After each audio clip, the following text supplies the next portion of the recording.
Chapter 9. True Departure. As Xehanort strode quickly through the great hall, Eraqus called toward his back. "Wait, Xehanort." He'd wondered if Xehanort would stop, but it appeared that he still considered Eraqus enough of a friend to do so, but he would never turn to face him.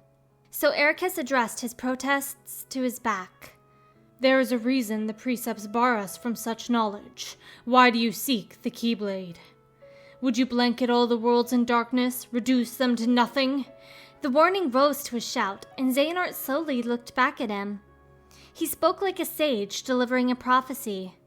"But darkness did cover the world once, in legend. We know so little about the Keyblade War, only that it is just the beginning. Amidst that crisis, a precious light was found." That was part of the hidden lore of the worlds, the beliefs passed down as fairy tale. Eraqus was well aware that Xehanort had been fascinated by the story for quite some time. They'd even discussed it between themselves. That wasn't to say Eraqus didn't possess any interest in the Keyblade himself. However, "It is a curious tale, and one worth exploring." Xehanort continued. "They say ruin brings about creation. So what, then, would another Keyblade War bring? When the darkness falls, will we be found worthy of the precious light the legend speaks of? I must have these answers. The Keyblade needs to be forged, and with it, the door to the Keyblade War unlocked." "Fool! You would risk an apocalypse out of sheer curiosity? I will never allow it, Xehanort. Not while I live." Eraqus's voice grew harsh as he approached Xehanort. Yes, it was a forbidden art. The Keyblade, unique among Keyblades, was the key to the very secrets of the world, and Xehanort's desire to know all of this was born of selfishness and nothing more. Clouding the worlds with darkness and suffering for the sake of personal greed and curiosity was far from what was required of a Keyblade master. Yes, seeking the truth of the worlds was part of a master's duties, but what Xehanort was saying just seemed wrong. Despite this, Xehanort carried on. "But once again you have it wrong, Eraqus. Darkness is a beginning, you see, not an end. At birth, every one of us emerges from darkness, do we not?" Xehanort had always contemplated the light and the dark. They had studied it together, and occasionally touched upon the questions Xehanort entertained. Why was light held to be good and darkness wicked? Why had the world divided, no, disunited from a chaos into those two forces? In Eraqus's view, light was the home of the future. If darkness was what had given birth to light, then its shadows belonged in the past. "Poetic excuses!" he shouted. However, Xehanort turned away and began to pace, rejecting his dissent and Eraqus himself. "Perhaps there is no stopping you any longer, Xehanort," he thought. "If words won't dissuade you, only one thing will." Eraqus called forth his Keyblade. For the sake of the world, he would strike down his friend. As a surge of power rose in Eraqus's body, Xehanort spun back and fired two black masses from the Keyblade in his hand. The black masses became blades that ricocheted off Eraqus's right brow and left cheek, leaving wounds. A pitch-black miasma veiled Xehanort's frame as he slowly drew nearer to Eraqus. "That power." Black smoke rose from the cut on Eraqus's cheek when he rubbed it. "Has the darkness taken you, Xehanort?" When had he acquired its power? When had he sold his soul? Though they were supposedly comrades, though they should have been on the same side, Eraqus had failed to notice any of it. When? How? Why? Were the secrets of the world, the Keyblade War, and what lay beyond it so alluring? Was the darkness beyond the light, the darkness within the light, so much harder to resist than the calling of protecting the worlds as the owner of a Keyblade? "Not your concern." With those parting words, Xehanort strode away. Eraqus slammed a fist into the floor as he watched him go. "Why did I fail to stop him? Is it my fault? Where did I go wrong? Is the darkness itself what beguiled him so? Must this plague steal my dear friend from me?" Eraqus then gradually opened his eyes. Before him stood his pupil Ventus, who had returned, the student who had been entrusted to him by Xehanort. Ventus stood in the vestibule with his gaze lowered. "Ventus, you're alone? I thought Aqua would—" Eraqus went to greet him with a smile. He had made a heartfelt decision to take in the boy when Xehanort had visited this land, had returned after he and Eraqus had parted ways, with Ventus in tow. Eraqus would under no circumstances turn him away. He had believed the wrongs of the past, the old grudges, had become bygones as they reached their elder years, and the time had come when they had hope of rekindling their friendship, when they could perhaps speak together as fellow teachers with apprentices. And Xehanort had told him, "This boy is my sin. That is why I wish to leave him in the care of your light. I fear the darkness will take hold of me once more in my quest to glean the truth of the Keyblade. I beg you, Eraqus, heed the request of an old man. This is my amends to you, to the world, and to this child. I shall live out the remainder of my days in some remote corner of the world." The boy's heart, Ventus's heart, was an empty husk. While Eraqus hadn't known whether he would be able to restore his heart, he had sworn that he would do everything in his power to try. Eraqus had also been pleased by Xehanort's apparent trust in him, allowing him to take charge of a boy bearing some connection to the Keyblade itself. It was for these very reasons he had taken such care in Ventus's upbringing. His heart had seemed to return, and he had Terra and Aqua to thank for at least some of that. Still, the fact that Ventus had become whole again also meant his sense of self had flourished. It was also logical that Ventus had wanted to leave this place in pursuit of Terra. Eraqus's inability to prevent it was his own fault. He knelt down before Ventus and took his shoulders in both his hands. He then peered into the boy's face. "Well, what matters is that you're home. You don't belong outside this world yet. You need to stay here, where you can learn." "In your prison?" Ventus muttered. "What?" He responded reflexively in a low voice. That was something Eraqus had never expected to hear. "That's your excuse for keeping me imprisoned here, isn't it?" He spat, raising his head. His face was hard and full of enmity. Eraqus stood and asked, "What did you hear?" "That I'm supposed to be some weapon, some kind of Keyblade."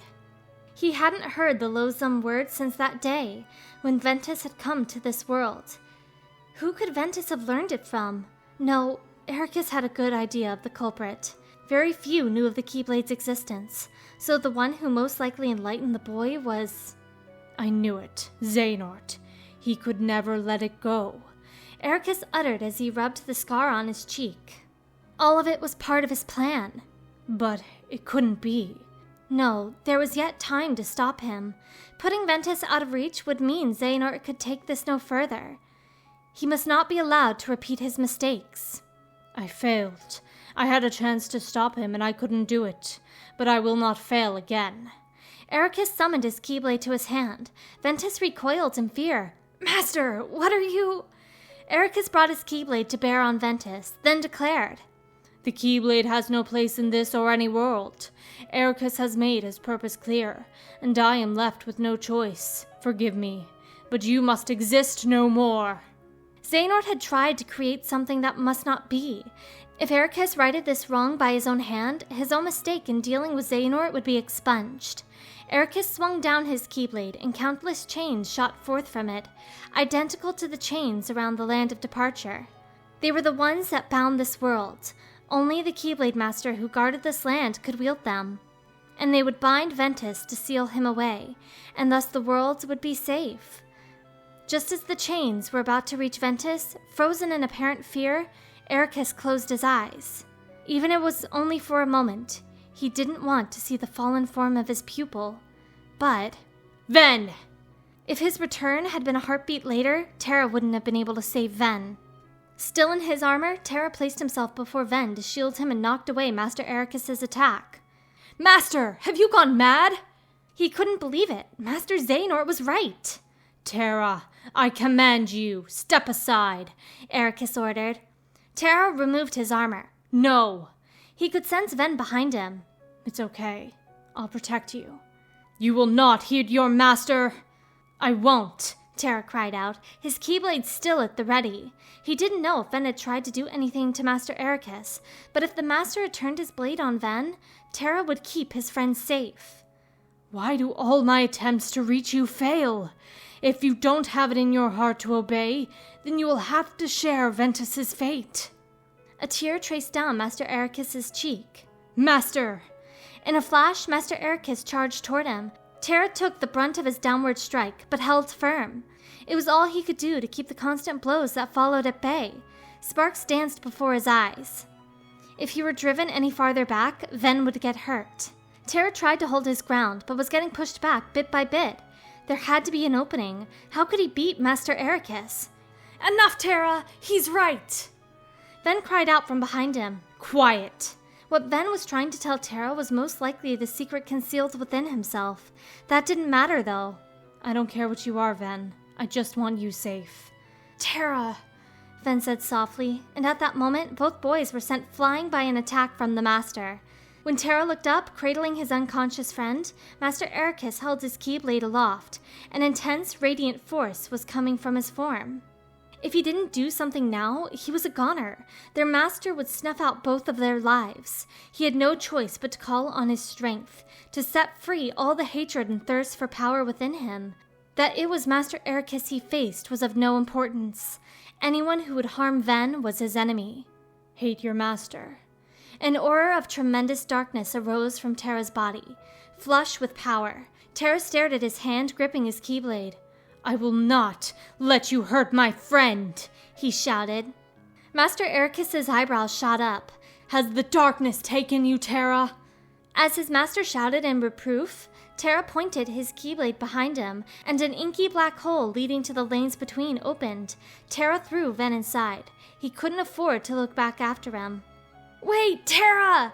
Ven heard a call from Ven. Maybe the impact had awakened him, but soon he could no longer sense the lanes between or his friend. All that remained were the two of them. The air was thick with tension. A single misstep would prove fatal. All the same, there was no way Terra could lose now. Not now that he had the power of darkness. Terra lunged toward Master Eraqus head-on. Master Eraqus blocked the attack. His face was close to Terra's, twisted with pain. Terra, why? He didn't answer, but instead kicked Master Eraqus in the stomach and used the newly created distance between them to immediately fire off some magic. Master Eraqus dodged the spell with a leap backward, and as he landed in a crouch, Terra charged at him again. However, the upswing of Master Eraqus's keyblade caught him straight on the chin and sent him flying back. Terra slammed to the ground and scrabbled desperately to his feet, then glared at his teacher, who had turned his keyblade on him. Master! Terra wiped his lips. A metallic taste filled his mouth. Why? Why did you try to harm Ven?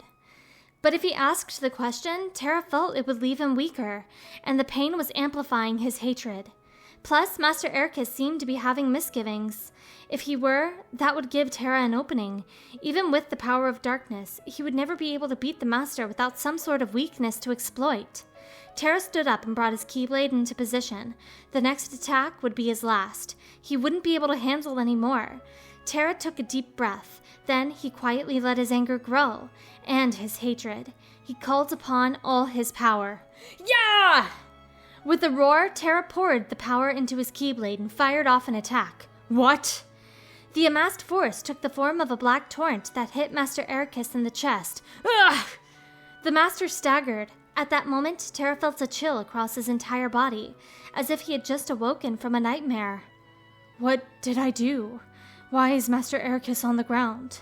Terra dismissed his keyblade and reached toward the Master, shaking his head. What have I done? Master, I just wanted to keep Ven safe, he implored. Master Eraqus took a couple of weak, shaking steps. His hand pressed to his chest and said, No, you were right. I failed you, Terra. He continued, his gaze directed downward. Perhaps I've no one to blame but myself for the darkness inside you. And now I've done worse, raised my keyblade against you and Ventus. Terra extended his hand as if to place it over Master Eraqus's. My own heart is darkness. Just then, something black struck Master Eraqus's back. His eyes flew open as he let out a cry. His keyblade tumbled from his hand, and he collapsed to his knees. Terra approached and tried to catch his master, but Eraqus's body turned to light and slipped through his arms. And he was gone. Master Eraqus! Slumped over on the ground, Terra called his teacher's name and wept. How? Why did it come to this? As Terra screamed over and over in his mind, a figure approached. What a sight! Why do you trouble yourself with remorse, Master Terra? The man was bent on doing harm to your friend, his own pupil. Terra lifted his head to see Master Xehanort. Master Xehanort, why? Xehanort turned away from Terra and began to walk. You know, at times I find your progress quite striking, but you will still fall short. Let all that anger out, my boy. Give your heart over to darkness. What do you mean? Terra stood and readied his keyblade, and Master Xehanort unhurriedly turned back to face him. Still so blind? Then I will make you see. Come to the place where all keyblade wielders leave their mark on fate. The Keyblade Graveyard. Xehanort called forth a keyblade shrouded in darkness and raised it upward. There you will watch your dear friend and Aqua meet their ends, and the last light within you will die. A Stygian beam lanced skyward from the keyblade into the heavens. A giant black orb of darkness hovered overhead and began to swallow up everything in the vicinity. In an instant, the blue sky disappeared behind a swarm of grim clouds. You won't need a home anymore where you're going. What? Master Xehanort turned away with a chuckle, and when Terra made to go after him, the master disappeared into a corridor of darkness that opened up ahead. The gusting wind intensified, and the buildings linked by chains lifted upward, unable to resist the force swallowing up the worlds. Lightning streaked through the heavens as the land of departure was destroyed. The only structures that survived, if only barely, were those with chains attached. Terra removed the Wayfinder from his pocket and held it tight. Ven, Aqua, I won't let him hurt you. Terra then donned his armor just he had when he first left his once beautiful land and put his ruined home behind him. He would use this power for the sake of his friends. His destination was the Keyblade Graveyard, where the fate of all Keyblade wielders would be etched. After she left the Destiny Islands, Aqua raced along on her Keyblade glider. There, she would be able to share a brief respite with those two sweet little boys. She even felt Terra when she was near the one called Riku. As Aqua scanned what lay before her to find the next world she would visit, she spied something floating up ahead. No, it was someone with big black ears. Is that Mickey? Aqua accelerated toward Mickey as he drifted in space, then drew him to her. He was unconscious and apparently injured. How'd this happen? She whispered. Mickey stirred in Aqua's arms. Master Yen Sid, he muttered fitfully. She had heard the name from Master Eraqus before setting out on her journey. Don't worry, I'll take you back to him. Still cradling Mickey, Aqua raced off on her Keyblade to find Yen Sid. She arrived at a strange place where the small tower stood. Aqua opened the door with Mickey still in her arms, then climbed the stairs. She passed by several rooms before she knocked at the chamber she assumed was at the top. Master Yen Sid, it's a pleasure to meet you. My name is Aqua. May I enter? You may, came the low rumble. Aqua opened the door tentatively. On the other side of a large desk sat an imposing white-bearded man of some years. Ah, Mickey, Yen Sid remarked as soon as she entered. So you know each other. My teacher, Master Eraqus, has mentioned you before. It seemed bringing Mickey here was the correct choice. He is my apprentice, though I had lost track of him after he left so suddenly. King Mickey! King Mickey! Two others, Donald and Goofy, came rushing up noisily, all but drowning Yen Sid out. The duo apparently knew Mickey. Aqua gently handed Mickey over to them, and they carried him over to one side of the chamber and laid him down gently. It's okay. I don't think he's hurt, she assured them. Donald and Goofy shared a look, then peered at Mickey's sleeping face and called out to him again. King Mickey! King Mickey! A bit of the tension left her mouth in relief. Aqua, said Yen Sid. The stars bring me grave news. She gulped as Yen Sid continued. Master Eraqus' star has blinked out. I am afraid that means he has been struck down. She couldn't believe him, or didn't want to. A web of emotion spidered across her chest all at once. As formidable as the master was, felling him couldn't have been an easy task. Why? What happened? And who is responsible? Yen Sid averted his gaze from Aqua and her rising questions and looked beyond the window. 3 stars twinkled in the sky. Master Xehanort and Terra. No! She approached Yen Sid and slammed her hands on the desk. Donald and Goofy started in surprise at the loud noise, then glanced at each other.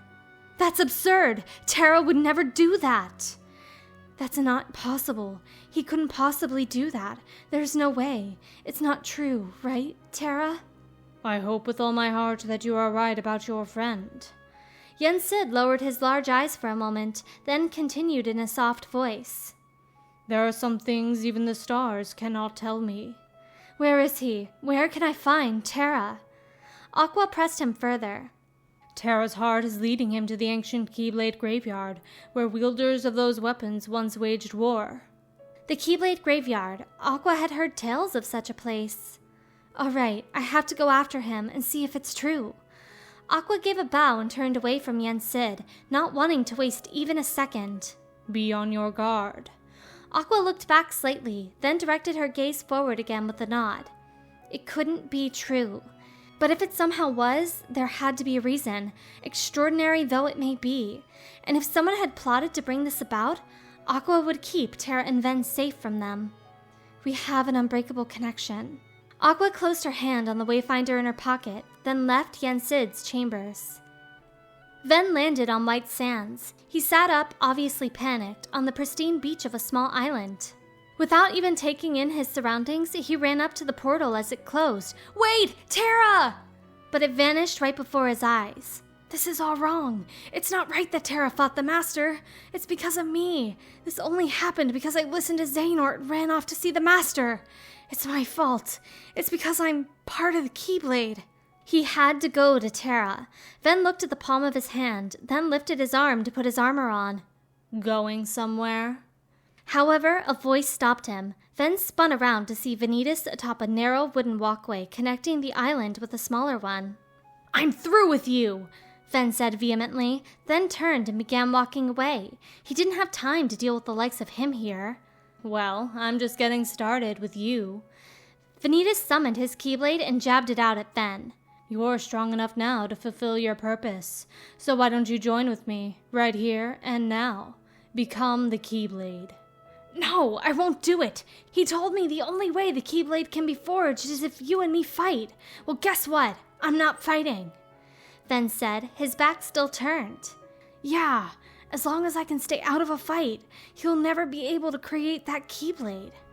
You used to be too broken to talk back, Vanitas retorted. A sudden pain raced through Ven's temples. What was it? What am I seeing in my mind? Are these memories of my birth? No, Vanitas' birth. Fine, then I'll give you a reason to fight. The pain subsided at last, and Ven turned to face Vanitas. Come and find me at the one and only place to spawn the Keyblade graveyard. Ven didn't know that place, and he was about to say so until Vanitas continued. There, you're going to see me choke the life out of Terra and Aqua. Then we'll see how long you play the pacifist. Terra and Aqua are gonna die? Not on my watch! Wait! A black mist arose from Vanitas' body, but as Ven instinctively moved toward him, the boy vanished. Ven was alone with the sound of waves. If Terra and Aqua were to die, it would be Ven's fault to an extent. He was one of the reasons they were fighting, and partially responsible for creating the turmoil through the worlds. That was why he should be the one to put an end to it all. Ven removed his Wayfinder from his pocket and looked at it. It's time to go. I have to do this. No matter what happens, we'll always be friends. Ven returned the symbol of the vow between him and his two friends and donned his armor. Then he put the world of Destiny Islands, the place where it all started, behind him. The moment he entered the darkness between, Vanitas dropped to his knees and clutched his chest. It hurts. Ugh, I feel awful. I'm gonna throw up. Vanitas tore off his mask and cast it aside. Beneath the mask was a raven-haired boy, his face twisted in agony as sweat beaded on his brow. Unable to bear it any longer, Vanitas vomited on the spot and spat out a black mass. The mass twitched, and a red eye rose up on it, glinting. It was trying to become one of them. Vanitas smashed it with a fist, and the inky lump splattered and dispersed like mist. That thing is a piece of me, of the darkness. Vanitas flung himself down on the side. I know. I'll be stronger when this is over, and so will those things born from me. This is the ritual I have to go through to make it happen. The more I suffer, the stronger I become. Hate, sadness, fear, jealousy, panic, suffering, envy, anxiety, pain, despair. All of them give me power. Xehanort had said that a fixation on strength would lead you to the power of darkness. He didn't get it, though. That was nothing. A pure power of darkness, and pure power of light. Did the old man really believe in that? The heart was a nebulous enigma, always lurching toward one or the other. That was why a heart could be both dark and light. The fact was that pure light and pure darkness didn't exist. Because of that very uncertainty was what led people into darkness and made them strong. A genuinely dark heart drawn from another was actually nothing more than one with a high level of purity. In the same way, the supposedly pure heart of Ventus also harbored darkness. I can sense Ventus's heart too. The more he wavers between light and darkness, and the brighter he shines for it, the stronger the darkness grows in my heart. A lust for strength didn't even scratch the surface of true darkness. True darkness was right next to a brilliant source of light. The brighter the light, the deeper the darkness. I've been jealous of Ventus since that day, the day I was born. That's what makes the power of my darkness grow. A sharp pain shot through Vanitas' chest. It was followed by an ongoing ache. One of them must have destroyed another part of me somewhere. Okay, it's time to move. I'll finally become myself, the Keyblade. Let's go to the ancient battleground, the Keyblade graveyard.